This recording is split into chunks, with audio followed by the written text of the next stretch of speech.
सम्पूर्णमा नमस्कार। कृषि विकास शाखा याङवरा गाउँपालिका आज हामी प्रमुख खाद्य तत्त्वको रूपमा रहेको फोस्फरसको महत्त्वबारे र यसको कमीका लक्षण लगायत यसको व्यवस्थापनको बारेमा केही जानकारीमूलक भिडियो लिएर यहाँ समक्ष उपस्थित भएका छौँ।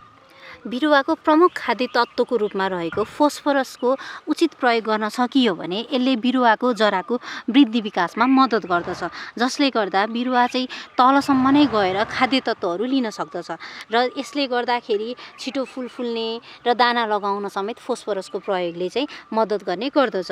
भने धेरै नाइट्रोजनको प्रयोग हुँदाखेरि फुल नअडिने समस्या छ भने त्यस्ता समस्यालाई पनि फोस्फरसको प्रयोगबाट कम गर्न सकिन्छ। भने बिरुवाको लैङ्गिक कार्यलाई प्रोत्साहित गरी सेचित फुलहरूको मात्रा बढाउन फोस्फरसको महत्त्वपूर्ण भूमिका रहने गर्दछ।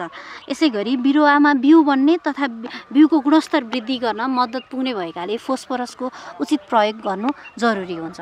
फोस्फरसको कमी हुँदा डाँठ तथा पातमा बैजनी रङ देखा पर्दछन्। भने फोस्फरसको कमीले जराको विकास रोकिन्छ र बोट ढिलो हुर्किने र होचो हुने गर्दछ।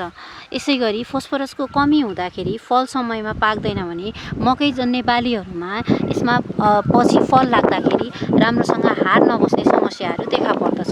हिउँदोमा माटोमा फोस्फरस पूर्ण रूपमा घुलनशील नहुने भएकाले यसको कमी हिउँदे बालीमा देखा पर्ने गर्दछ। भने यसमा माटोमा अम्लीय अथवा क्षारीयपनाको मात्रा चाहिँ नमिल्दाखेरि समेत फोस्फरसको कमी हुने गर्दछ। फोस्फरसलाई यदि माटो चिम्टाइलो छ भने चिम्टाइलो कणले स्थिरीकृत गर्दाखेरि पनि माटोमा फोस्फरसको कमी हुन पुग्दछ। फोस्फरसको कमीलाई परिपूर्ति गर्नको लागि हामीले प्रशस्त मात्रामा राम्रोसँग कुहिएको कम्पोस्ट मलको प्रयोग गर्नुपर्दछ। भने कुखुराको मल उपलब्ध भएसम्म यसलाई पनि प्रयोग गर्न सकिन्छ। त्यसै गरी हड्डीको धुलो, काठ तथा परालको खरानी, माछाको हड्डीको धुलोबाट पनि फोस्फरस प्राप्त हुने गर्दछ। त्यसै गरी झोलमल बनाउँदा हामीले त्यसमा असुरो, बनमारा, तितेपाती, झुसे खिर्रो जस्ता वनस्पतिहरू प्रयोग गर्न सकियो भने त्यसबाट समेत फोस्फरसको मात्रा पाउन सकिन्छ।